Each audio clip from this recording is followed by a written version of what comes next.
नमस्कार मित्रमैत्रिणींनो, 2 दिवसांपूर्वी मी community post टाकली होती की मला सध्या व्हिडिओ करावासा वाटत नाहीये. एक छोटासा ब्रेक घ्यायचा आहे आणि आज मात्र मी व्हिडिओ करायला आली.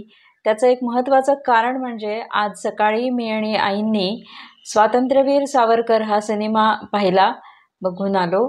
अत्यंत अप्रतिम असा सिनेमा झालेला आहे आणि त्याबद्दल तुमच्या सगळ्यांशी संवाद साधायची इच्छा झाली म्हणून मी लगेच हा व्हिडिओ करायला घेतला. मी आहे राधिका अघोर, आपण बघताय घनघोर. मित्रांनो, स्वातंत्र्यवीर सावरकर सिनेमा छान झालाय यात तर काही शंकाच नाही. सुंदर केलेला आहे. पण पहिल्यांदा रणदीप हुड्डाला तो सिनेमा करावासा वाटला. तो सिनेमा इतक्या अवघड परिस्थितीत धाडस दाखवून आणि आपलं सर्वस्व पणाला लावून त्याने तो सिनेमा केला, ह्याच्याबद्दल त्याचं पहिल्यांदा कौतुक. मी सिनेमा पाहायला जाणार होतेच, कारण की ते मनोरंजन नाही तर आपलं काम आहे, आपलं कर्तव्य आहे, म्हणून त्या सिनेमा पाहायलाही मी जाणार होते.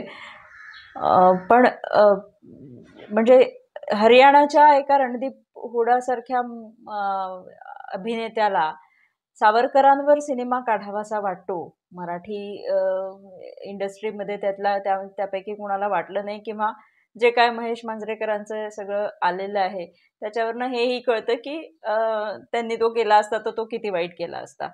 पण रणदीप हुड्डासारख्या हरियाणाच्या जाट व्यक्तीला तो सिनेमा करावासा वाटतो आणि तो धाडसाने करतो, बिनधास्तपणे करतो. यात त्याचं तर कौतुक आहेच, शिवाय सावरकर या नावाची व्याप्ती किती मोठी आहे हे पण याच्यातनं अधोरेखित झालंय. कारण की सावरकर हे एका विशिष्ट जातीपुरते मर्यादित आहे, मराठी लोकांपुरते मर्यादित आहेत, हा जो समज मुद्दाम करून देण्यात आलेला आहे, असा भास जो पसरवला जातो, त्याला पहिले छेद देणारा ही घटना आहे की जाट असलेल्या माणसांनी त्यांचं साहित्य जमवून त्यांच्यावर इतकं सर्वस्व आपलंपणाला लावून सिनेमा केला. सावरकरांची व्याप्ती याच्यातनंच कळते. म्हणजे आणि मुख्य म्हणजे आणखीन एक त्याच्यातलं म्हणजे कुठचाही आडपडदा न ठेवता अत्यंत बिनधास्तपणे सावरकर त्यांनी दाखवले आहे. सावरकर जागतिक पातळीवरचे द्रष्टे, अत्यंत बुद्धिवादी आणि क्रांतिकारक होते. ते तेवढेच तेजस्वी, एखाद्या अग्निकुंडासारखे धगधगते होते, हे पण हा सिनेमा दाखवतो. म्हणजे इतक्या बहुआयामी आणि प्रत्येक आयाम, प्रत्येक पैलू एवढा सशक्त आहे की त्याच्यावर एक वेगळा सिनेमा निघू शकेल, इतकं मोठं सावरकरांचं व्यक्तिमत्व आहे. पण असं असलेलं ते 3 तासामध्ये दाखवणं हे सुद्धा एक मोठं शिवधनुष्यच होतं. पण ते त्यांनी लीलया पेललंय असं वाटतं. त्याच्याकडनं त्यांनी खूप प्रयत्न केले आहे. त्याच्यामुळे त्रुटी न शोधता या सिनेमाचं कौतुकच करावं हे मला वाटतं. आणि अनेकांनी या सिनेमाचं कौतुक केलेलंच आहे. अनेकांनी चांगले चांगले व्हिडिओ याच्यावर केले आहे, लिहिलं आहे, सोशल मीडियावर लोक लिहितात आहे, सिनेमा बघायला जावा म्हणून लिहितात आहे, तळमळीने लिहितात आहे. आणि सिनेमा बघायला जावा म्हणून प्रमोशन करण्याची गरज आहे म्हणून नाही, तर सावरकर जास्तीत जास्त लोकांबद्दल जास्तीत जास्त लोकांपर्यंत पोहोचावे आणि सिनेमा हे त्याचं इम्पॅक्टफुल एक साधन असतं, म्हणून सावरकर लोकांपर्यंत, नव्या पिढीपर्यंत पोहोचावे म्हणून हे आवाहन केलं जात आहे. त्याचा सिनेमा चालत नाही आहे, सिनेमा चालतो आहे, सिनेमा चालत नाही आहे असं हे. आणि मुळात सिनेमा चालणं न चालणं हा इथे महत्त्वाचा प्रश्न नाही आहे. पण इथे महत्त्वाचा प्रश्न सावरकर लोकांपर्यंत जास्तीत जास्त पद्धतीने पोहोचणं. त्यासाठी हा सगळा प्रयत्न अनेक सगळे आमचे व्हिडिओ ब्लॉगर्स आहेत त्यांच्याकडनं केला जातो आहे. हे आहे आणि मी पण त्याच हेतूनी ह्या सिनेमाबद्दल बोलते आहे. म्हणजे सिनेमातल्या बाकी सगळ्या पैलूंबद्दल अनेकांनी त्याचं चांगलं विश्लेषण, परीक्षण केलेलंच आहे. पण त्याच्यापेक्षाही मी आणखी एका ठळक गोष्टीवर जी मला जाणवली सिनेमा बघताना, त्यातलं एक हे सांगणार आहे. ते म्हणजे की हा सिनेमा तरुणांना डोळ्यासमोर ठेवून तयार केला आहे असं मला प्रकर्षाने जाणवलं. म्हणजे म्हणून तुम्ही सिनेमाला जाणार असाल तर तुमच्या शाळेतल्या, कॉलेजमधल्या मुलांना हा सिनेमा दाखवायला नक्की घेऊन जा, आग्रहाने घेऊन जा. परीक्षा संपल्या असतील नसतील तरीही घेऊन जा, कारण की हा सिनेमा त्यांच्यासाठी आहे. अशा पिढीसाठी आहे. आपल्या पिढीने सावरकरांचं बरंचसं साहित्य वाचलं असतं. माझी जन्मठेप तर आपल्यापैकी बहुतेकांनी वाचलेलं आहे. पण ज्या पिढीने ते वाचलेलं नाही आहे किंवा ज्या पिढीने आता अलीकडे विक्रम संपत यांचं पुस्तक नव्या पिढीतल्या काही लोकांनी वाचलं असेल, पण तशी कमी वाचणारी पिढी आहे ही. पेशन्स इतका नसतो मोठमोठी पुस्तकं वाचण्या इतका. त्यांच्यासाठी हा सिनेमा आहे. त्यांच्यासाठी ज्यांना सावरकर माहितीच नाही आहे, त्यांच्यासाठी हा सिनेमा आहे. सावरकर हे भारताचे हिरो होते, हे हा सिनेमा दाखवतो आणि हे दाखवणं हा रणदीप हुड्डाचा मेन उद्देश आहे असं मला वाटतं. म्हणजे स्वतः सावरकरांच्या आयुष्यामध्ये अत्यंत नाट्यमय घटना घडत गेलेल्या आहे. त्या नाट्यमय घटना दाखवल्या तर आहेतच. ते परिणामकारकपणे दाखवण्यात आलं आहे. पण आणि ते दाखवताना त्यांनी कुठेही हात राखून ठेवलेला नाही आहे. म्हणजे अंदमानात काळ्या पाण्याची शिक्षा असेल, प्रचंड हालपेष्टा सहन करून न तुटलेले खंबीर, कणखर आणि भेदक नजरेचे सावरकर त्यांनी तरुण पिढीला दाखवले आहेत. फासावर जाण्यापेक्षाही कितीतरी अधिक अशा मरणयात्रा भोगणारे, 11 वर्ष त्या मरणयात्रा भोगणारे सावरकर आणि तरीही तिथे कमलासारखं उत्कृष्ट काव्य लिहिणारे सावरकर, हे सगळे आपण आपल्या माझी जन्मठेपमधून पाहिले होते. पण 3 तासाच्या स्पॅनमध्ये रणदीप हुड्डानं ते दाखवलं आहे. ते कायमच धगधगते आहेत हे त्यांच्या ह्याच्यातनं दाखवलं आहे. म्हणजे 11 वर्षांच्या नरकयातना भोगून आल्यानंतर घरी जेव्हा ते परत येतात, तेव्हा यमुनाताई त्यांच्या पानात साधी भाकरी भाजी वाढतात. त्यावेळेला हळवे झालेले सावरकर, ते बघून अंगावर काटा येतो. त्या पूर्ण 11 वर्षांचा जो त्यांचा हालपेष्टांचा काळ आहे, तो सावरकरांचा त्या एका सीनमधनं त्यांनी दाखवला आहे. समाजसुधारक सावरकर त्यांनी दाखवले आहे. केवळ तुळशीचं पान खाऊ घालून धर्मवापसी करणारे, हिंदू धर्मवापसी करणारे सावरकर दाखवले आहे.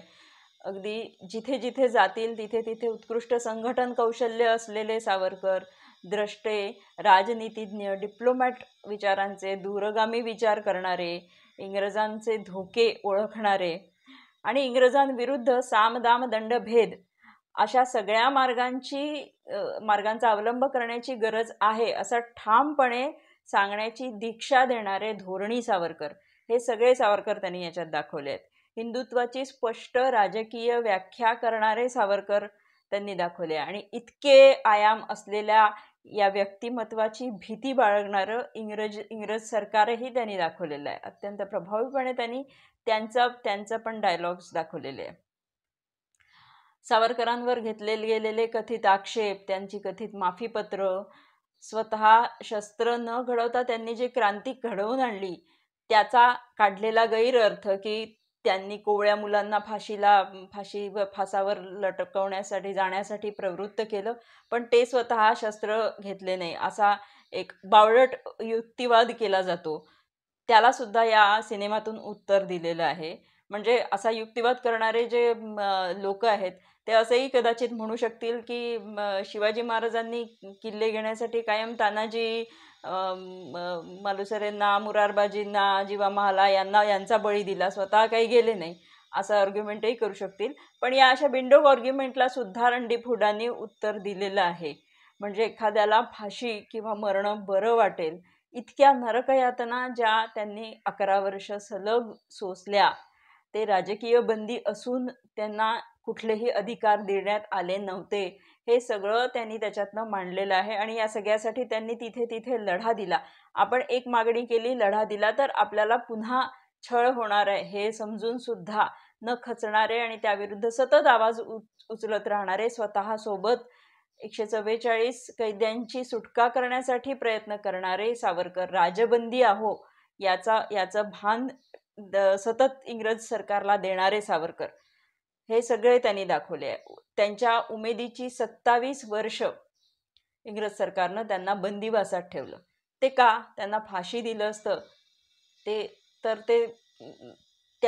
ते शहीद झाले असते आणि त्यांचा उदू ते इंग्रज सरकारला नको होतं म्हणून 27 वर्षांचा जो त्यांचा उमेदीचा काळ होता, जेव्हा ते देशाच्या स्वातंत्र्य लढ्यावर, राजकारणावर प्रभाव टाकू शकले असते, त्यांची विचारधारा लोकांपर्यंत पोहोचली असती, तो सगळा काळ इंग्रजांनी त्यांना बंदिस्त ठेवलं होतं. आणि जेव्हा सावरकर सुटून आले पहिले शिक्षेतून आणि नंतर रत्नागिरीतल्या नजरकैदेतून, त्यावेळेला भारतीय राजकारणाची, स्वातंत्र्य लढ्याची दिशा बदलून गेली होती. गांधीयुग सुरू झालं होतं. हे सगळं आणि त्या सगळ्या काळात सावरकर पद्धतशीरपणे बाजूला काढले गेले, हे हा सिनेमा सांगतो. म्हणजे या सिनेमामध्ये असा एक सीन आहे की ज्यात गांधीजी असं म्हणतात की रामराज्य येण्यासाठी प्रभू राम, लक्ष्मण, सीता यांनी केलेला त्याग म्हणून त्या त्यागातून रामराज्य आलंय. पण सावरकर सांगतात की रावणाचा वध करून न्यायाचं राज्य प्रस्थापित करून रामराज्य आलंय. सावरकरांनी तर शौर्यही गाजवलं होतं आणि सावरकर कुटुंबानी अपरिमित त्यागही केला. इतका मोठा त्याग मला वाटत नाही कोणत्या कुटुंबानी भारतात केला असेल, इतका मोठा त्याग त्यांच्या कुटुंबानी. पण त्याचं फळ त्यांना मिळालं नाही, त्यांची अवहेलना झाली, त्यांचं मोल आपण जाणलं नाही, हे पण हा सिनेमा खूप ठाशीवपणे अधोरेखित करतो. सावरकरांवर होत असलेल्या खोट्या आरोपांनाही या सिनेमातनं उत्तर दिलंय. आता अलीकडे विक्रम संपत ज्या पुस्तकाचा मी उल्लेख केला त्याच्या आधी शेषराव मोरे सरांचं पुस्तक आलेलं आहे. हे सगळं, किंवा अक्षय जोगांनी पुस्तक लिहिलं आहे, हे सगळी पुस्तकं आहे. पण सावरकर न वाचणाऱ्या आणि सावरकर यांच्याबद्दल काही लिहिलं असेल तेही न वाचणाऱ्या मंदबुद्धी राहुल गांधींसारख्या नेत्यांकडनं ज्या पिढीला सावरकर कळले आहे आणि सावरकर कोणीतरी नगण्य व्यक्ती होती असं कळलेलं आहे, त्या पिढीला सावरकर काय आहे हे सांगणारा हा सिनेमा आहे. माझ्या मुलांनी, सौमित्रनी जेव्हा हा सिनेमा पाहिला तेव्हा त्यानंतर त्यांनी जे काय त्याच्या पिढीची प्रातिनिधिक प्रतिक्रिया लिहिली ती मी डिस्क्रिप्शन बॉक्समध्ये टाकते, तुम्ही ती नक्की वाचा. तर तुम्हाला कळेल की मला काय म्हणायचं आहे, की नव्या पिढीपर्यंत हा सिनेमा कसा पोचतो आहे आणि त्यांना जो हेतू आहे तो कसा हे होतोय. म्हणजे काही लोकांनी तो इलेक्शनच्या काळामध्ये वगैरे हे केला आहे. जे सावरकर भक्त आहेत ते आणि सावरकर भक्त असं जेव्हा मी म्हणते तेव्हा सावरकर अभ्यासून त्यांचे भक्त झालेले लोक आहेत, बावळटासारखे भक्त झालेले लोक नाही आहेत. त्याच्यामुळे सावरकर अभ्यासलेल्या लोकांसमोर सावरकर प्रेझेंट करणं आणि त्यांना तो आवडेल असा सिनेमा बनवणं हे त्यांनी केलंय. त्याच्यासाठी रणदीप हुड्डांनी स्वतः पण अभ्यास केलेला आहे. एक खूप जुनी व्हिडिओ क्लिप आहे, यूट्यूबवर अवेलेबल आहे, अटल बिहारी वाजपेयी आणि पु ल देशपांडे यांची सावरकरांविषयीचाच कार्यक्रम होता पुण्यातला. त्या कार्यक्रमातली ती क्लिप आहे, तुम्ही नक्की ती बघा. त्यात वाजपेयी आणि पु ल देशपांडे सावरकरांवर बोलतात आहे. त्यात वाजपेयींनी जे सावरकरांचं वर्णन केलं आहे, सावरकर म्हणजे तप, सावरकर म्हणजे त्याग, सावरकर म्हणजे तेज, सावरकर म्हणजे तर्क, सावरकर म्हणजे तीर आणि सावरकर म्हणजे तलवार, सावरकर म्हणजे तिखट, सावरकर म्हणजे तिखट. तो जो तिखटपणा आहे ना सावरकरांचा, तो या सिनेमात आपल्याला दिसतो. आणि त्यासाठी रणदीप हुड्डाचं दिग्दर्शन आणि अभिनय दोन्हीचं कौतुक आहे. चित्रपटाला खूप खूप शुभेच्छा आहे. हा चांगला चालतो आहे, चांगला चालेलही. आणि पुन्हा सगळ्यांना एकदा आवाहन आहे, वेळात वेळ काढून हा सिनेमा नक्की बघा, आपल्या मुलांनाही दाखवा. आत्ता इथेच थांबते. व्हिडिओ आवडला असेल तर लाईक, शेअर आणि सबस्क्राईब करा. धन्यवाद.